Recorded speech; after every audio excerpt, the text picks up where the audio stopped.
Turns out the guy who said, "Give me liberty or give me death," wasn't really a big fan of a giant consolidated government. What a surprise, right?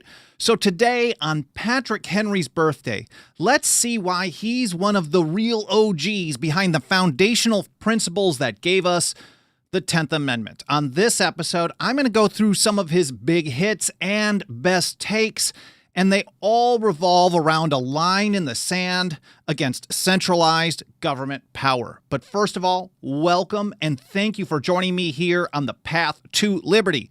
I'm Michael Bolden with the 10th Amendment Center, and this is the show for Wednesday, May 29th, 2024. And let's get right to it here from a post by Dave Benner, who I haven't mentioned on the show for a while, but thank you for writing all this awesome stuff, Dave. He says, today in history, May 29th, 1736, Patrick Henry was born. Known as the hothead and the voice of the Revolution, Henry was a renowned Virginian whose talents as a lawyer and politician were matchless. I like how he puts that. Now, during the Stamp Act crisis, Dave points out, and this is part of where he got his fame, but he did get it earlier, and I'll get to that as well. During the Stamp Act crisis, he proposed a set of resolutions that would effectively undermine the controversial policy's legitimacy and nullify enforcement of the act within the state. It is kind of a precursor to the type of nullification we use today. In fact, we look back to Patrick Henry and, of course, the Sons of Liberty and their strategy, the People's Nullification of the Stamp Act, to use it again against the largest government and empire in history. And Dave writes, while Henry produced a valid argument that the Stamp Act was contrary to the constitutional boundaries of the British system, even though it was unwritten, some considered his resolutions seditious. And I think, I went to government-run school, so my math is terrible. I think that's 288 years ago today. And here from Joe Wolverton, citing biographer William Wirt on Patrick Henry. It was in the midst of this magnificent debate. So it was on his 29th birthday that he introduced these resolutions in the Virginia House of Burgesses. I think he'd only been in office for like 10 or 11 days. So he's brand new, he's a backbencher guy, and he's going to take a stand no matter what anyways. And the next day they had the big debate. Well, we get that "if this be treason" speech. It was in the midst of this magnificent debate, while he was descanting on the tyranny of the obnoxious act, the Stamp Act, that he exclaimed in the voice of thunder, and with the look of a god, "Caesar had his Brutus, Charles I his Cromwell, and George III," and of course in the background someone yells, "Treason." We don't know if this story is exactly how it was. There is no exact written account from the time, but this is the legend of it. "Treason," cried the speaker. "Treason, treason," echoed from every part of the house. It was one of those trying moments which is decisive of character. Henry faltered not an instant, but rising to a loftier attitude and fixing on the speaker an eye of the most determined fire, he finished with the sentence, the firmest emphasis, "May profit by their example.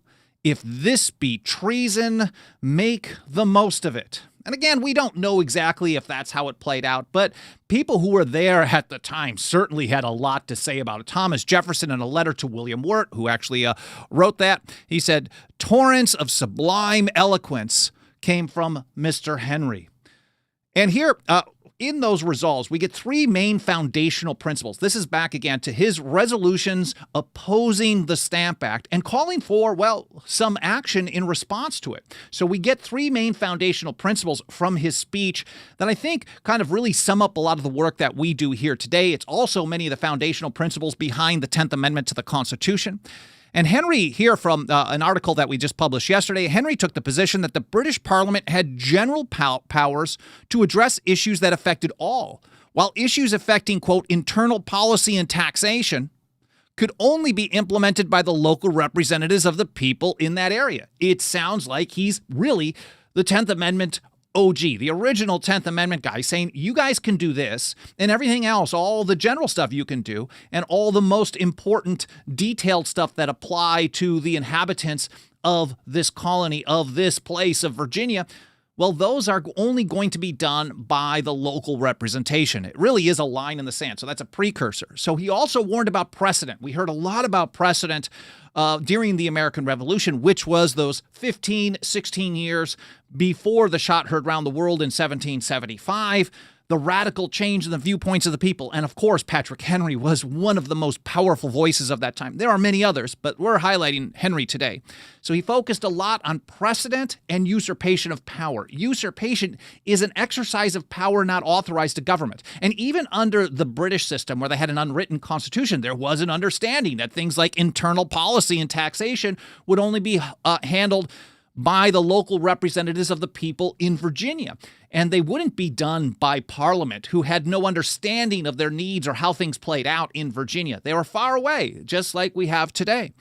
Henry's resolutions pointed out that, quote, every attempt to vest such power over internal policy and taxation in Parliament rather than in the Virginia General Assembly would, quote, destroy American freedom. Thomas Jefferson, years later, in his arguments against the Stamp Act, against the bank bill, Alexander Hamilton's First National Bank, said to take a single step beyond the bounds thus specially drawn around Congress is to give them a boundless field of power, because once you establish the precedent that a small step beyond the limits of power is acceptable, well, we know that human beings are very flawed creatures, and people are drawn to positions of power who want to wield that power, and those people are very happy to expand that power. Power corrupts. Absolute power corrupts absolutely. And of course, power always seeks to expand and grow. So Patrick Henry certainly understood the dangers of even a small step. So he said that any attempt to take this power away from the people locally would destroy freedom. And then, of course, the third principle is that all acts of usurpation are void. And if something is void, you have to treat it as such. You don't wait for the people who violated your rights to decide, well, we made a mistake. You don't go to the government and beg the government to stop doing what the government was never supposed to do in the first place. You do something else. And Patrick Henry said the people are, quote, not bound to yield obedience to any law or ordinance whatsoever that attempt to usurp local authority over such internal policy and taxation. So he's urging noncompliance. He's not saying, well, there's no risk to this, but he recognized that if you're going to allow them to do stuff that they're not authorized to do, they will certainly use that and build upon it and expand to more and more stuff that they're not authorized to do. So it's ultimately up to the people to say no to that through not yielding obedience.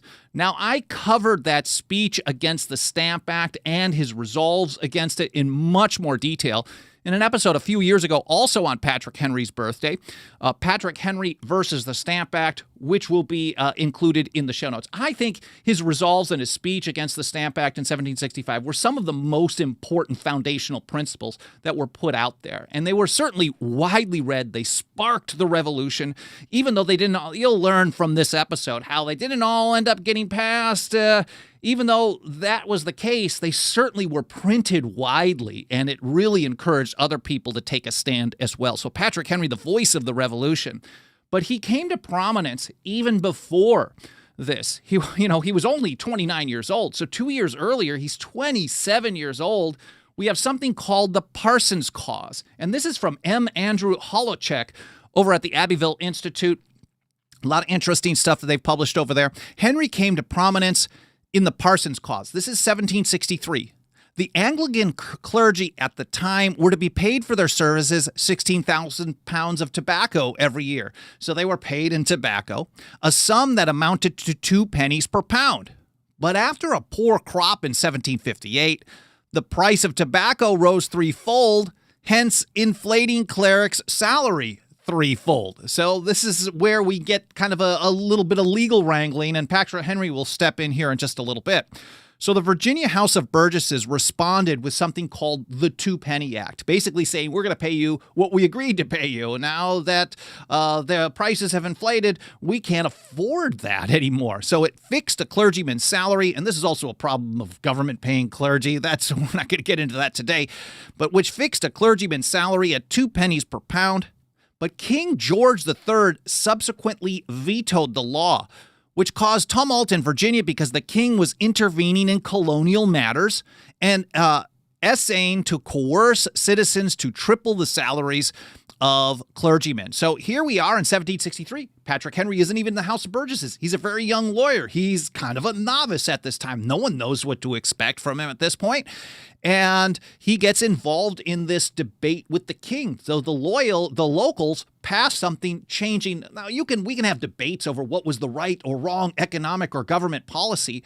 But the notion is that if you're going to make a mistake or if you're going to do something right, you want to do it in your own area. Because as long as you try to force your view on everybody, then everyone who wants power is going to try to force their view on everybody else. And this is why the founders were so on board with a federal decentralized system, a system of federalism, where, like as James Madison described it in Federalist 45, all the powers that affect the lives of the citizens would be the majority of them would be reserved to the people of the several states. And it's so important. And Patrick Henry gets involved here in response to the Two-Penny Act as well. So basically, a guy named James Maury, he sued. He tried to get back pay at the inflated rate, and he actually won the case.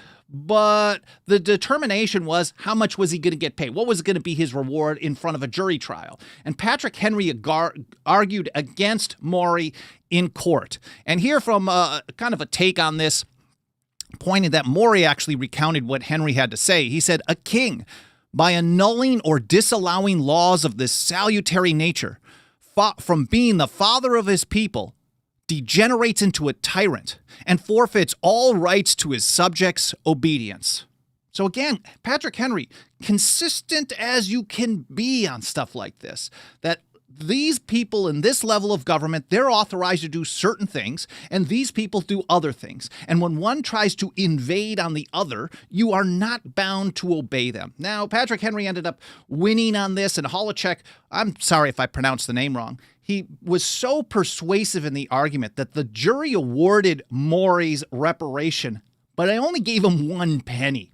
And the effect really was a nullification of King George's veto. So even though there was a veto, this is how it was going to be paid out to all the other clergymen going forward. And Patrick Henry argued and persuaded a jury to nullify in practice and effect the king's veto.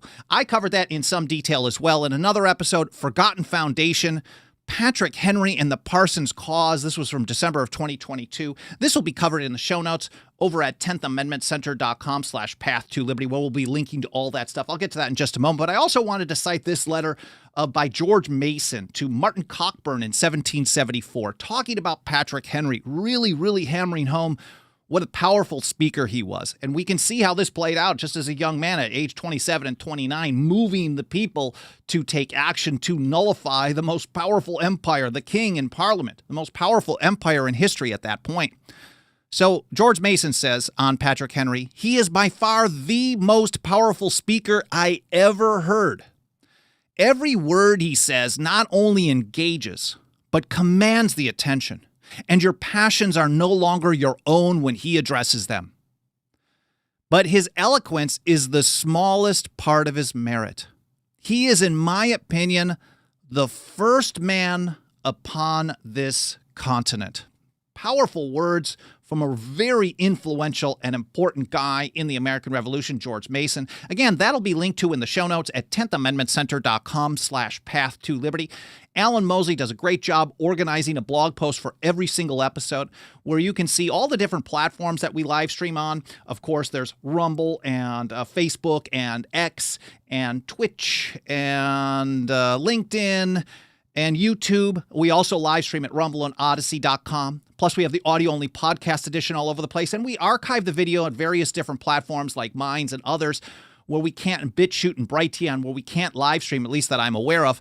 So if we're missing from a platform that you want us to be on, please let us know, whether it's in the comments or team at 10thamendmentcenter.com. Anyway, so Alan will get all that organized. Plus, there's a show link section for each blog post for every episode, and I'll get that published a couple hours after this live stream is done. And while I'm here, that again is 10thamendmentcenter.com/path-to-liberty. Let's say hello to everyone out in the live chat. I appreciate you being here, whether this is your first episode or you've been here for every single one since day one. And I'm grateful for whether you join here during the live show or in the archive. I probably could easily just do an archive version of the show, but I really like engaging in the live stream. I get a lot of feedback, and sometimes I get an opportunity to go do some Q&A as well. But while I'm here, over on Rumble, hello to everyone. There's Gypsy and Render. username somebody, Dennis Marburger and Brewster and a few others. Thank you so much for watching the show this morning or this afternoon. I guess it depends on your time.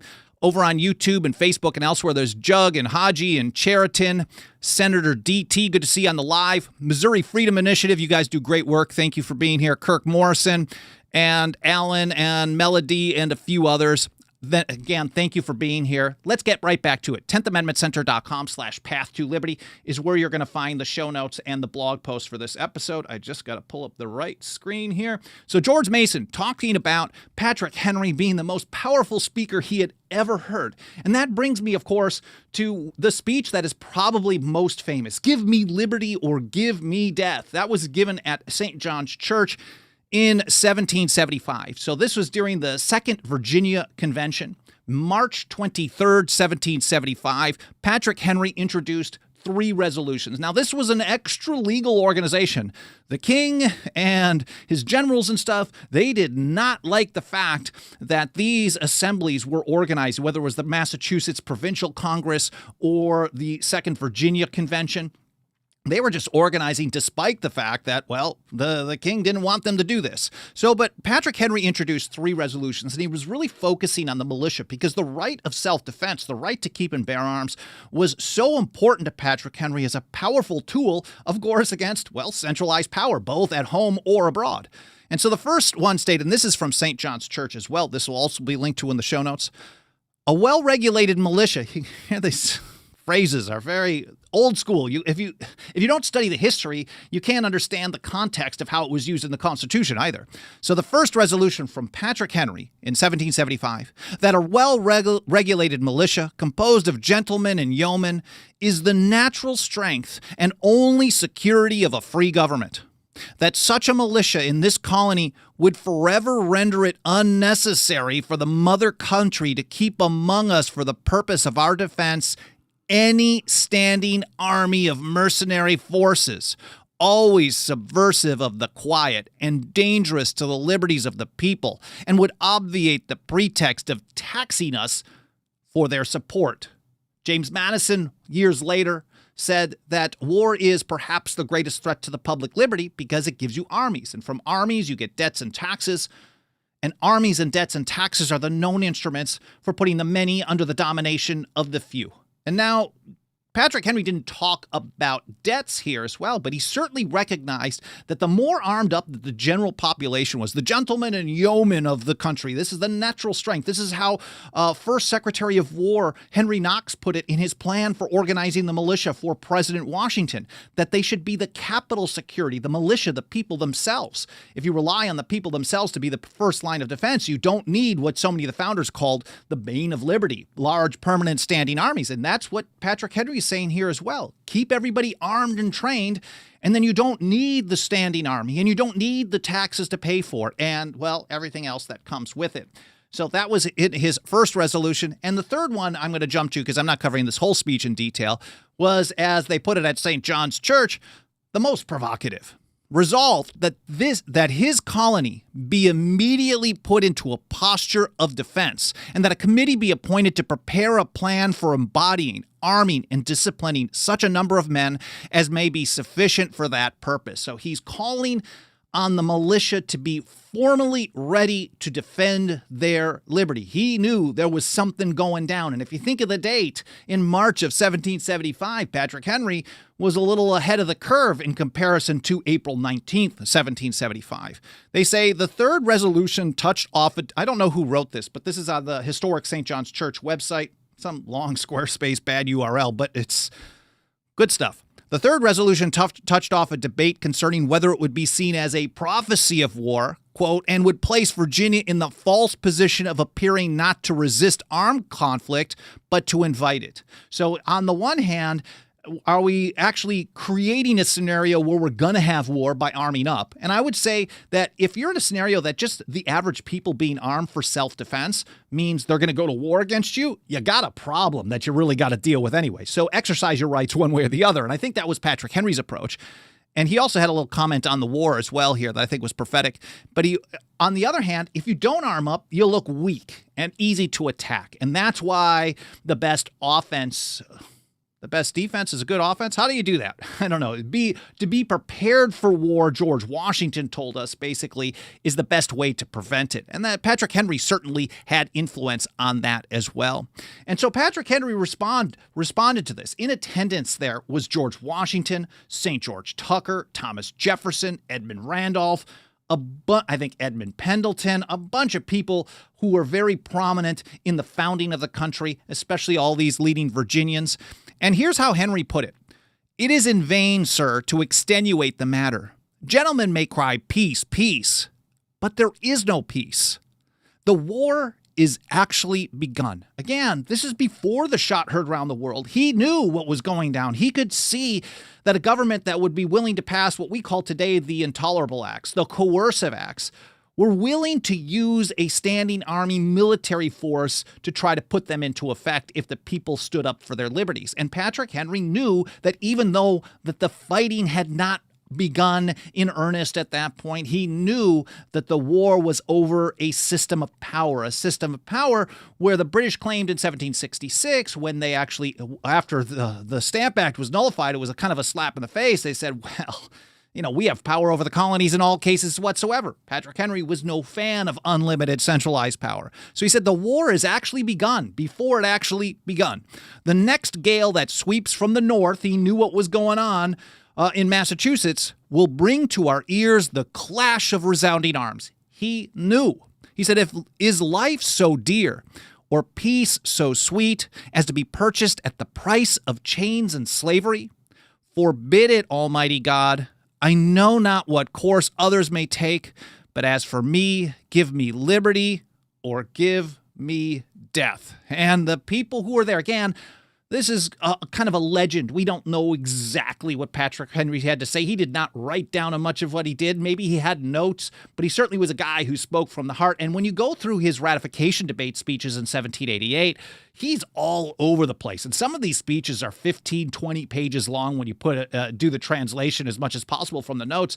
And he would go from topic to topic to topic to topic and then circle back, but they all, again, surrounded consolidation or centralization of power. But here from Wikipedia, they point out that according to Edmund Randolph, the convention sat in profound silence for several minutes after Henry's speech ended. George Mason, who later drafted the Virginia Declaration of Rights and who previously called Patrick Henry the most powerful speaker he had ever heard, said that the audience's passions were not their own after Henry had addressed them. So even if we don't know the exact words, we know from two really important people who were there, Randolph and Mason and others, that Henry had such an impact that they were basically stunned to silence. Thomas Marshall told his son, John Marshall, who was the later Chief Justice, who also worked some cases later in Patrick Henry's life, later with Patrick Henry as well, that the speech was, quote, one of the boldest, vehement, and animated pieces of eloquence that had ever been delivered. Edward Carrington, listening by a window, was so affected by the speech that he requested to be buried there, and in 1810, he got his wish. Anyways, Dave Benner sums that one up like this. The incident ignited Virginia's transition from a British colony to an independent Republican state and began to solidify a united multi-colonial opposition toward Britain.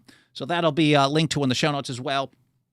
Dave's article covering that as well. Now, during the debates over ratification of the Constitution, Patrick Henry was he was probably the most, maybe the most vehement anti-federalist. He was really, really railing against ratification because his concern was he did not want to replicate what they just had. And people like Alexander Hamilton in the Philadelphia Convention, and even James Madison at the beginning of it, before he decided to change his tune later on, they both proposed power over the states in a new general government, quote, in all cases whatsoever. This is a replication of the Declaratory Act of 1766, which Patrick Henry, the First Continental Congress, John Hancock, so many others pointed to as the root cause of the revolution, this unlimited centralized power. So Patrick Henry, the kind of the legend goes, he said he smelled a rat and he didn't go to the convention. He might have been. I wonder how things would have gone had he been there with George Mason. But anyways, we can't do that. Maybe another timeline's got a better story for us to listen to. But during the debates over the ratification of the Constitution. So Patrick Henry was giving a series of speeches in June of 1788 during the Virginia Ratification Convention, and he was very much against ratification. But he was also one of the few people, and I really don't know too many others, who've argued in favor of the tax requisition system of the Articles of Confederation, which was one of the most hated things on the Federalist side. So Alexander Hamilton in Federalist number 16 specifically complained about the idea of the tax requisition system and some other things. What the Federalist side was basically saying about the Articles of Confederation is if Congress has to go to the states and ask the states to get the money for them, and so all taxation went through this process, Congress would organize and put together an accounting of who owed what, and then the states would do the taxation system however they determined in their state, and they just had to cough up to Congress.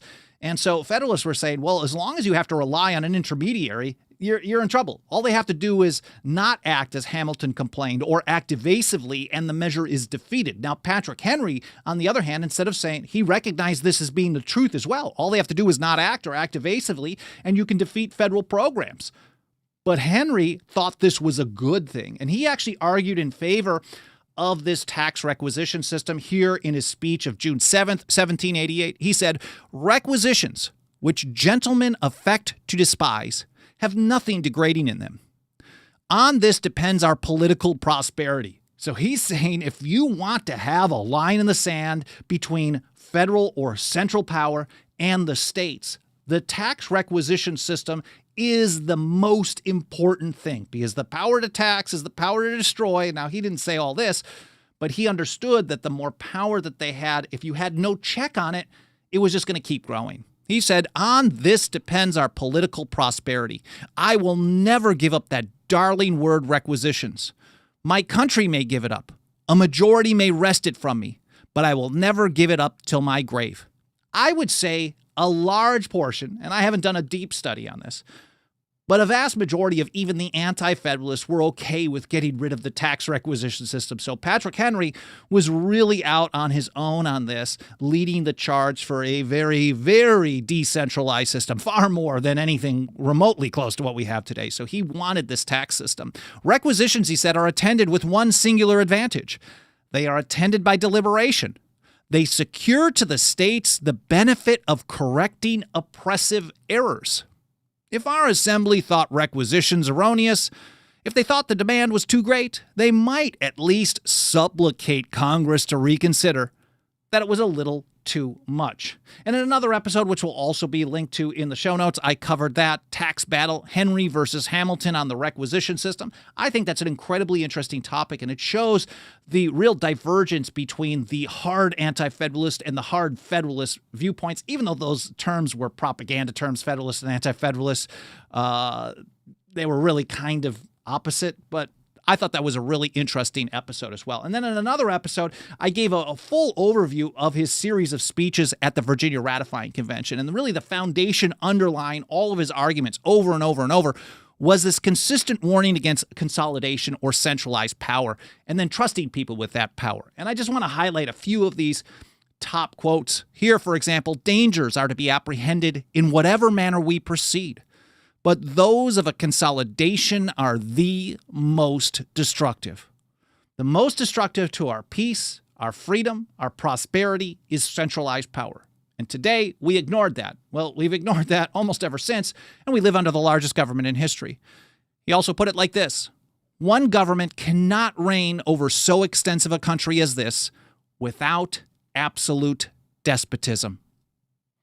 If your American chief be a man of ambition and abilities, how easy is it for him to render himself absolute?"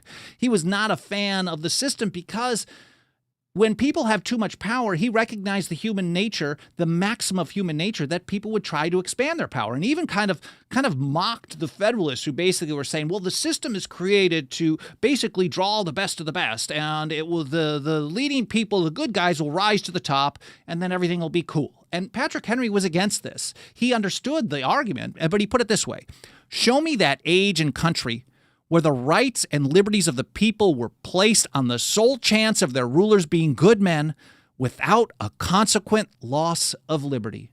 He certainly understood that as long as you had to rely on someone doing the right thing, some people might do the right thing, but eventually other people are going to come in there and see all that power and use it in terrible ways. So, of course, Henry wanted a highly armed population, as we see in his resolutions in 1775 for the militia in the Second Virginia Convention. He repeated these types of things in response to the proposed general government under the Constitution. He said the great object is that every man be armed, because, according to him, the militia is our ultimate safety. We can have no security without it. And in some ways, Patrick Henry is also the original, the OG of the Second Amendment, too, in many ways as well.